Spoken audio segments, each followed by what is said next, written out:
ایک مولوی صاحب سے ایک عورت کو عشق ہو گیا. اس نے سوچا کہ چلتے پھرتے مولوی صاحب کو تو لا نہیں سکتے, ہاں دعا تعویذ کے بہانے سے لا سکتے. دعا تعویذ کے بہانے سے بلا لیا, دروازے کے اندر داخل کر کے لگا دیا. مولوی صاحب جھاڑ پھونک کے لیے نہیں لائے ہیں, یہاں تو کچھ اور نشہ ہے. اب عورت کی چالاکی دیکھیے, اس نے 3 چیز پیش کیا. اگر تم اپنی آبرو چاہتے ہو, جان بچانا چاہتے ہو, اس دروازے سے باہر نکلنا چاہتے ہو, عزت آبرو بچانا چاہتے ہو, تو تم کو 3 گناہ میں 1 گناہ کرنا پڑے گا. یہ بچہ ہے, اس کو قتل کرنا پڑے گا, مجھ سے زنا کرنا پڑے گا, یہ دارو ہے, اس کو پینا پڑے گا. اور مولوی صاحب کا بھی دماغ چکرا گیا کہ کریں تو کیا کریں. اس نے سوچ کر کے فیصلہ لیا کہ بچے کو قتل کروں گا یہ بہت بڑا گناہ ہے, عورت سے زنا کروں گا یہ بہت بڑا گناہ ہے. اس نے سوچا کہ شراب سب سے چھوٹا گناہ. اس نے جیسے ہی جام چڑھایا, نشہ سر پر آیا, لڑکے کو قتل بھی کیا, لڑکی سے زنا بھی کیا. ایک شراب کیا آئی, کوئی گناہ نہیں بچا. ایک مثال پر پیغام ختم کر رہا ہوں. ٹھیلا والے کو آپ دیکھیں گے کبھی پیاز لے کر کے جاتا ہوا, گھومتا ہوا. ککڑی والے کو دیکھیں گے آپ جاتا ہوا سماج سے, راستے سے, محلے سے گزرتا ہے. تو ٹھیلا والا صبح سے لے کر کے شام تک پریشان, کوئی ککڑی خریدنے کے لیے نہیں آ رہا. کھیرا والا پریشان, ایک آدمی بھی کھیرا خریدنے کے لیے تیار نہیں. اب ککڑی والے نے دماغ لگایا, کھیرا والے نے دماغ لگایا, یار کریں تو کیا کریں, کیسے بیچیں. تو ککڑی والے سے کھیرا والے نے کہا کہ تم عورتوں میں چلے جاؤ, میں مردوں میں چلا جاتا ہوں. میں مردوں میں اعلان کرتا ہوں, تم عورت میں اعلان کرو, دیکھیں پورا کیسے ٹھیلا خالی نہیں ہو جاتا. کہا کہ کیسے؟ کہنا کہ تم کہنا عورتوں میں جا کر کے کہ مجنو کی پسلی لے لو, مجنو کی پسلی لے لو, مجنو کی پسلی لے لو. اور تم مردوں میں جا کر کے کہنا لیلا کی انگلی لے لو, لیلا کی انگلی لے لو.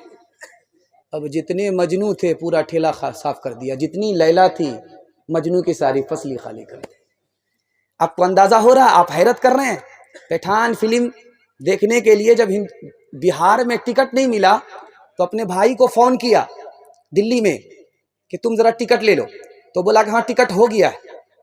تو یہاں سے ٹکٹ جب ٹرین میں نہیں ملا تو لیٹرنگ میں بیٹھ کر کے گیا پٹھان فلم دیکھنے کے لیے دلی میں.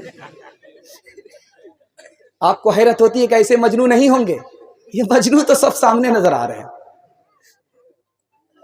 چوتھا اور آخری نمونہ آپ کی خدمت پہ لے کر کے آ رہا ہوں. کتنی خطرناک چیز ہے میں آپ کے سامنے رکھنے کے لیے جا رہا ہوں. اس کی حقیقت کچھ بھی نہیں ہے. ایک نمونہ آپ کی خدمت میں آ رہا, دھیان سے اس کو سنیے گا. خانقاہ میں ایک مرید آیا, جوان تھا, خوبصورت تھا, اور پیر صاحب کی نوکرانی کھانا پہنچا رہی ہے. تو اسی کو آنکھ مارنے لگا. پیر صاحب کی نوکرانی نے جا کر کے کہا کہ کس آوارہ کے پاس ہم کو بھیجتے ہو, وہ تو آنکھ مارتا ہے. کہا کہ اچھا اس کا علاج ہو جائے گا, اس کا علاج ہو جائے گا. پیر صاحب نے اپنی نوکرانی کو دست کی گولی کھلا دیا. پخانہ نکلنے لگا, دستانے لگا. 20 دست آئے. کہا کہ اس کو گھیلے میں رکھنا, مٹکے میں رکھنا, پھینکنا نہیں. اور اس کے بعد جب لڑکی چڑیل ہو گئی, آنکھ گھس گئی, چہرہ پھیکا پڑ گیا, ہڈی ہڈی نظر آنے لگی, تو اب شیخ نے کہا کہ تم جاؤ کھانا لے کر کے, اب دیکھتے ہیں کہ آنکھ لڑاتا ہے کہ نہیں لڑاتا ہے. اب جب لڑکی کھانا لے کر کے آئی تو لڑکا مراقبے میں چلا گیا, اعتکاف میں سر اٹھا کر کے نہیں دیکھ رہا ہے. لڑکی کہہ رہی میں تو وہی لڑکی ہوں جس سے تم چند دن پہلے آنکھ لڑاتے تھے. تو شیخ نے آ کر کے کہا کہ او جوان, کیا بات ہے, اب آنکھ کیوں نہیں لڑاتے ہو, کیا کم ہوا؟ 20 کلو پخانہ کم ہوا. تم کو اس سے محبت نہیں تھی, پخانے سے محبت تھی. شیخ نے پھر تشت دکھلایا اسے جو بھرا تھا خادمہ کے دست سے, اور کہا کہ دیکھ اے طالب اسے, صرف یہ نکلا ہے اس کے جسم سے, بس تیرا معشوق یہ پاخانہ تھا, تو اسی کا بس دیوانہ تھا. حسن جب مسہل سے پھیکا پڑ گیا، عشق کا بازار ٹھنڈا پڑ گیا، عشق کا بازار ٹھنڈا پڑ گیا۔ آخری پیغام عورتوں کے حوالے سے، داماد کی طرفداری میں، بیٹی کی طرفداری میں داماد جل جائے گا، ہاتھ اٹھا دیجئے انشاءاللہ۔ خیر ماشاءاللہ، بس آپ کا آخری امتحان تھا، آپ نے میری بھی آبرو بچا لیا، جلسے کو بھی بچا لیا۔ میں یہاں سے دعا کر کے جا رہا ہوں، اللہ آج کے جلسے کو بھی قبول فرمائے، کل کے جلسے کو بھی اللہ کامیاب فرمائے۔ آپ نے جتنا ادب سے سنا ہے، میں نے کبھی بھی اس علاقے میں اس طرح خوبصورت ماحول میں اور رات کے سناٹے میں نیند کو قربان کرتے ہوئے مجمع کو اس طرح سنتے ہوئے نہیں دیکھا۔ بے چینی بہت تھی۔ تھوڑی دیر پہلے میں نے دیکھا کہ میلے میں لوگ زیادہ تھے، یہاں کم تھے، اور جب شاعر لوگ شعر پڑھتے تھے تو آ جاتے تھے، جب شعر ختم ہو جاتا تو بھاگ جاتے تھے۔ لیکن اللہ نے آپ کو توفیق دی اور آپ اللہ کی توفیق سے اپنے مہمان کی آبرو بچا رہے ہیں۔ اللہ محشر میں آپ کی آبرو کی حفاظت فرمائے۔ بس دھیان سے سنیے گا، آخری نمونہ آپ کی خدمت پہ لے کر کے آ رہا ہوں۔ بیٹی کو نصیحت کیا کیجیے، بیٹی کی طرفداری مت کیجیے۔ اگر فاطمہ بنانا ہے، عائشہ بنانا ہے تو بیٹی کی طرفداری مت کیجیے، بیٹی کو نصیحت کیجیے۔ کیسے، میں دکھانے کے لیے جا رہا ہوں۔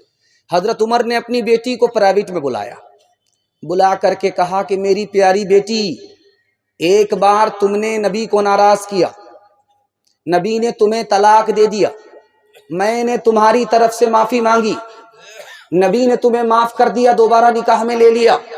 بیٹی اگر آئندہ کبھی نبی کو ناراض کیا، اپنے شوہر کو ناراض کیا، تو زندگی بھر میں تم سے بات نہیں کروں گا۔ حضرت فاطمہ آ گئی۔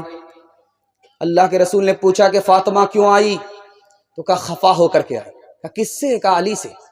کہا کہ فاطمہ، میں تمہارا باپ ہوں، علی تمہارے شوہر ہیں، اگر علی کی اجازت کے بغیر میرے گھر آؤ گی تو دروازہ بند تو ملے گا، کھل نہیں سکتا۔ بیٹی شوہر کو ناراض مت کرنا، ناراض ہو جائے معافی مانگ لینا۔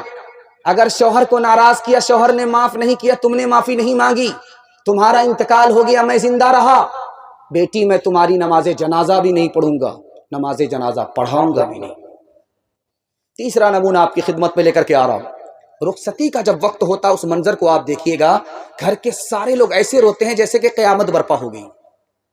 18 سال کی بیٹی کو پوس کر کے جوان کر کے باپ جب رخصت کرتا ہے تو کلیجہ منہ کو آ جاتا، قیامت برپا ہو جاتی، اتنا قیامت کا منظر ہوتا ہے۔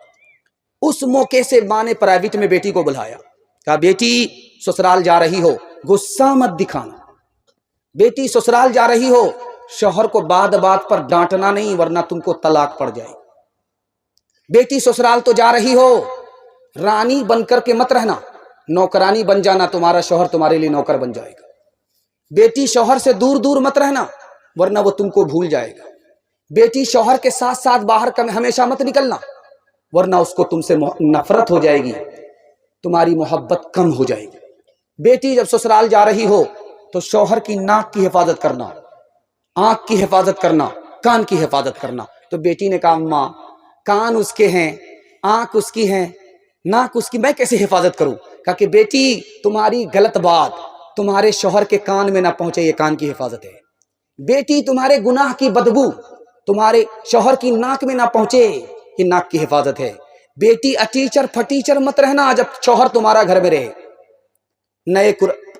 نئے کپڑے پہننا، پرانے نہیں، پرانے کپڑے ہیں تو میلے نہیں، صاف ستھرے کپڑے پہن کر کے رہنا، آنکھ میں سرما لگا کر کے رہنا، وضو کر کے رہنا، غسل کر کے رہنا، غسل نہیں تو وضو کر کے رہنا، سرما لگا کر کے رہنا، صاف ستھرے کپڑے پہن کر کے رہنا، تاکہ شوہر جب تم کو اپنی آنکھ سے دیکھے تو اس کی آنکھ بھی ٹھنڈی ہو، اس کا دل بھی خوش ہو جائے۔ ماں بیٹی دونوں کی عمر برابر۔ آپ کہیں گے ایسا کیسے ہو سکتا ہے؟ ماں کا نام عائشہ رضی اللہ عنہ، بیٹی کا نام فاطمہ رضی اللہ عنہ، دونوں کی عمر برابر۔ سوتیلی ماں سوتیلی بیٹی، لیکن سوتیلا سلوک نہیں۔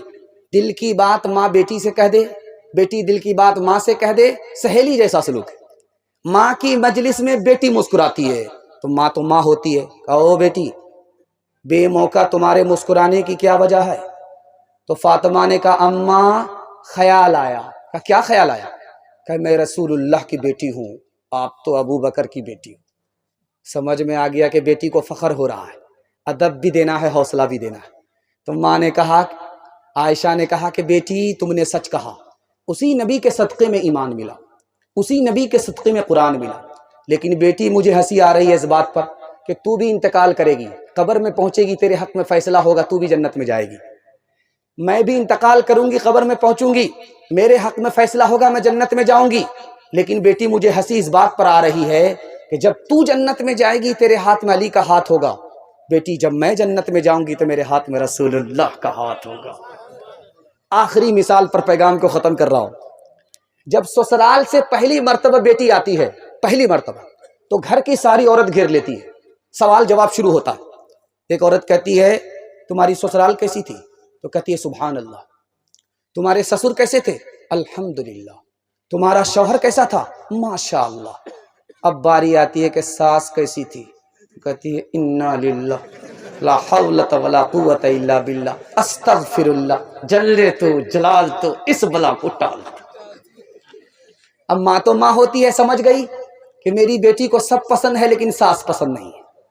تو ماں نے ہاتھ پکڑ کر کے بیٹی سے کہا کہ بیٹی ایک بات کا جواب دو. تمہارے جواب سے سمجھ میں آیا کہ تم کو سب پسند ہے لیکن ساس پسند نہیں ہے. بیٹی میرے سوال کا جواب دو.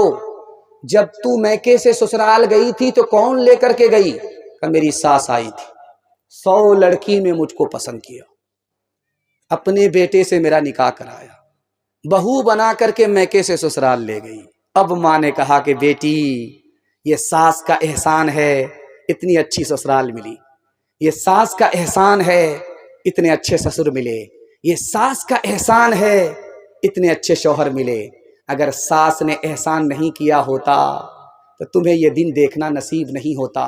بیٹی ساس بلا نہیں ہوتی، مصیبت نہیں ہوتی، کبھی ماں ہوتی ہے، کبھی ماں کے برابر ہوتی ہے. حضرت فاطمہ کی طرح عمر بھر ایسا کردار ہوتے سسرال میں. حضرت فاطمہ کی طرح عمر بھر ایسا کردار ہوتے سسرال میں. ساس تیری زمانے سے کہتی پھرے کچھ نہیں چاہیے بس بہو ساس ہو. اے بہن زندگی میں تو رہنا جہاں گھر کو رکھنا بنا کر کہ جنت نما.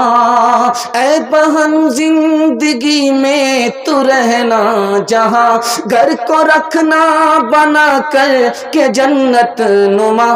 شکر کرنا ادا رب کے احسان کا، ہاتھ میں تیرے دولہے کا جب ہاتھ ہو.